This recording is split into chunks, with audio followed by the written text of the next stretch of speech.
একটা ছোট্ট কালো কোট, ঢিলা প্যান্ট, মাথায় বোলার হ্যাট, আর হাঁটার সময় সেই অদ্ভুত দুলুনি। আজ আমরা যাকে লেজেন্ড বলি, একদিন সে ছিল রাস্তায় ঘুরে বেড়ানো এক গরিব ছেলে। এই মানুষটার নাম চার্লি স্পেন্সার চ্যাপলিন, আপনারা যাকে চার্লি চ্যাপলিন নামে জানেন।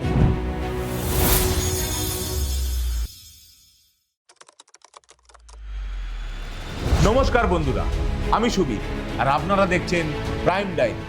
আজ জানবো আমরা চার্লি চ্যাপলিনের কিছু অজানা গল্প, যা হয়তো আপনারা আগে কখনো শোনেননি। তাই ভিডিওটা স্কিপ না করে পুরোটা দেখুন। চার্লি স্পেন্সার চ্যাপলিন 1989 সালের 16 এপ্রিল দক্ষিণ লন্ডনের এক দরিদ্র পরিবারে জন্মগ্রহণ করেন। তার পিতা চার্লস চ্যাপলিন সিনিয়র এবং মাতা হ্যানা চ্যাপলিন। তার বাবা ছিলেন মদ্যপ আর মা ছিলেন মানসিকভাবে অসুস্থ।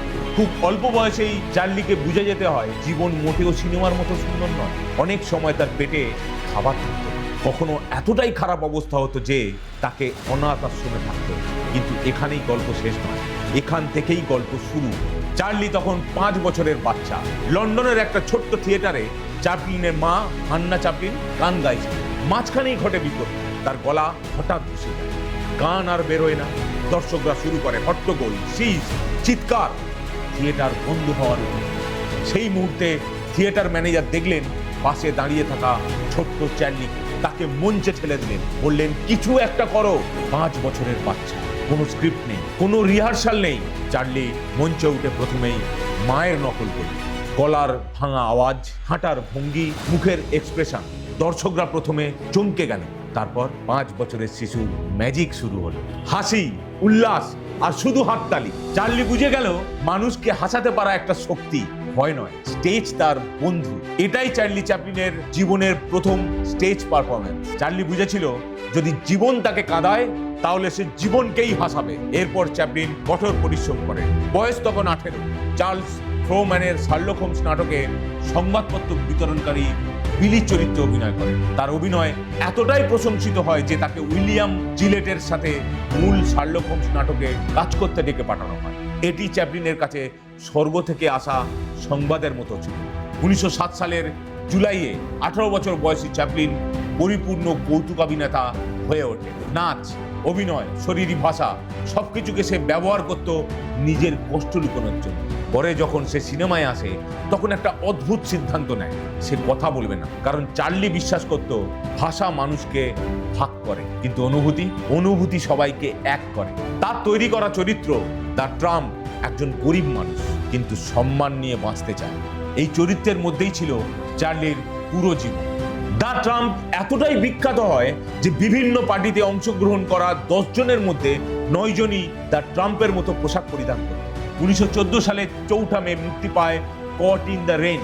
এটি ছিল চ্যাপলিনের পরিচালনায় অভিষেক এবং এটি ব্যাপক সফলতা লাভ করে। 1917 সালে মিউচুয়াল ফিল্মের সাথে চ্যাপলিনের বাৎসরিক $670,000 মার্কিন ডলারের চুক্তি হয়। তিনি 26 বছর বয়সে বিশ্বের সর্বোচ্চ পারিশ্রমিক গ্রহীতা হয়ে ওঠেন। পৃথিবী তখন যুদ্ধ, দারিদ্র্য আর হতাশায় ভরা। আর ঠিক সেই সময় এক নীরব মানুষ সবাইকে হাসাচ্ছে।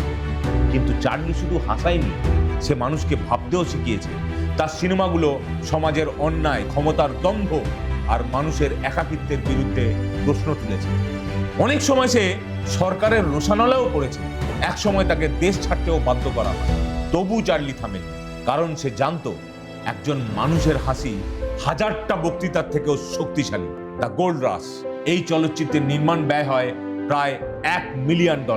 নির্মাণ করতে সময় লাগে 15 মাস। ছবিটা 1925 সালের 15 আগস্টে মুক্তি পায় এবং $5 মিলিয়ন আয় করে নির্বাক চলচ্চিত্র যুগের সর্বোচ্চ আয়কারী চলচ্চিত্রের তালিকায় প্রবেশ করে। আপনারা কি জানেন তার ও অ্যাডলফ হিটলারের মধ্যে কিছু সাদৃশ্য ছিল? এমনকি দুজন মাত্র 4 দিনের ব্যবধানে জন্মগ্রহণ করেন। দুজনেই দারিদ্রতার কষাঘাতে বেড়ে ওঠেন ও সারা বিশ্বে প্রসিদ্ধি লাভ করেন এবং দুজনের একই ধরনের টুথব্রাশ গোঁফ ছিল। এই শারীরিক সাদৃশ্য চ্যাপলিনকে তার পরবর্তী চলচ্চিত্রের গল্প রচনায় সাহায্য করে। তার এই চলচ্চিত্র দ্য গ্রেট ডিক্টেটরে তিনি সরাসরি হিটলারকে ব্যঙ্গ করেন এবং ফ্যাসিবাদকে নেতিবাচকভাবে উপস্থাপন করেন। এই চলচ্চিত্রের পাণ্ডুলিপি রচনা করতে চ্যাপলিনের 2 বছর সময় লাগে। দ্য গ্রেট ডিক্টেটর শুটিং করতে সময় লাগে 1 বছর এবং এটি 1940 সালের অক্টোবরে মুক্তি পায়। হিটলার ছবিটা গোপনে 2 বার দেখেছিল, কিন্তু কাউকে বুঝতে দেয়নি সে কি অনুভব করেছিল। চার্লি চ্যাপলিন পরে নিজেই বলেছিলেন, আমি জানতাম উনি ছবিটা দেখবেন, কারণ উনি নিজেকে না দেখে থাকতেই পারবেন না। 1972 সালে বহু বছর পর যখন চার্লি আবার মঞ্চে ওঠে, Academy of Motion Picture Arts and Sciences চ্যাপলিনকে সম্মানসূচক পুরস্কারে ভূষিত করে। 44তম একাডেমি পুরস্কার আয়োজনে তাকে 12 মিনিট দাঁড়িয়ে সম্মান জানানো হয়, যা একাডেমি পুরস্কারের ইতিহাসে এখনো পর্যন্ত দীর্ঘতম সময় সম্মাননা প্রদর্শন। সেই মুহূর্তে চার্লির চোখে জল ছিল। হয়তো সে ভাবছিল, যে ছেলেটার পেটে একদিন খাবার ছিল না, আজ সে পুরো পৃথিবীর হৃদয়ে জায়গা করে নিয়েছে। রানী দ্বিতীয় এলিজাবেথ 1975 সালে নাইটহুডে ভূষিত করেন। 1976 সালে British academy of film and television arts থেকে ফেলোশিপ প্রদান করা হয়। মার্কিন যুক্তরাষ্ট্রের লাইব্রেরি অফ কংগ্রেস চ্যাপলিনের 6টি চলচ্চিত্রকে জাতীয় চলচ্চিত্র রেজিস্ট্রিতে সংরক্ষণের জন্য নির্বাচিত করে। চলচ্চিত্রগুলো হলো the Emigrant, the Kid, the Gold Rush, City Lights, Modern Times, the Great Dictator. তিনি তার কর্মজীবনের জন্য বহু আন্তর্জাতিক পুরস্কারও পেয়েছেন। 1977 সালের 25শে ডিসেম্বর ভোরে ঘুমের মধ্যে স্ট্রোকে আক্রান্ত হয়ে তার নিজ বাড়িতে মৃত্যুবরণ করেন।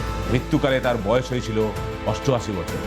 27শে ডিসেম্বর তারই ইচ্ছে অনুযায়ী চ্যাপলিনকে কর্সিয়ের সুরবেবী সমাধিতে সমাধিস্থ করা হয়। 1978 সালের 1 মার্চ পোল্যান্ডের রোমান ওয়ার্ডাস ও বুলগেরিয়ার কাঞ্জোগানে চ্যাপলিনের সমাধি খুঁড়ে কফিন চুরি করে। চ্যাপলিনের স্ত্রী উনা চ্যাপলিনের কাছে মুক্তিপণ দাবি করা হয়। মে মাসে এক পুলিশি তদন্তে এই অপরাধীরা ধরা পড়ে। তার সিনেমা বোঝার জন্য ইংরাজি জানা লাগতো না, ফরাসিও জানা লাগতো না, শুধু মানুষ হলেই চলতো। চার্লি শুধু হাসায়নি, তিনি প্রশ্ন তুলেছেন ক্ষমতার বিরুদ্ধে, অন্যায়ের বিরুদ্ধে, ভণ্ডামির বিরুদ্ধে। চার্লি চ্যাপলিন আমাদের শেখায় একটা মানুষের হাসি পুরো পৃথিবী বদলে দিতে পারে। এই ছিল কিংবদন্তি চার্লি চ্যাপলিনের গল্প। কেমন লাগলো আজকের এপিসোড কমেন্টে জানান। আমি সুবীর, দেখা হবে পরের প্রাইম ডায়েরি। ততক্ষণ পর্যন্ত ভালো থাকবেন, সুস্থ থাকবেন।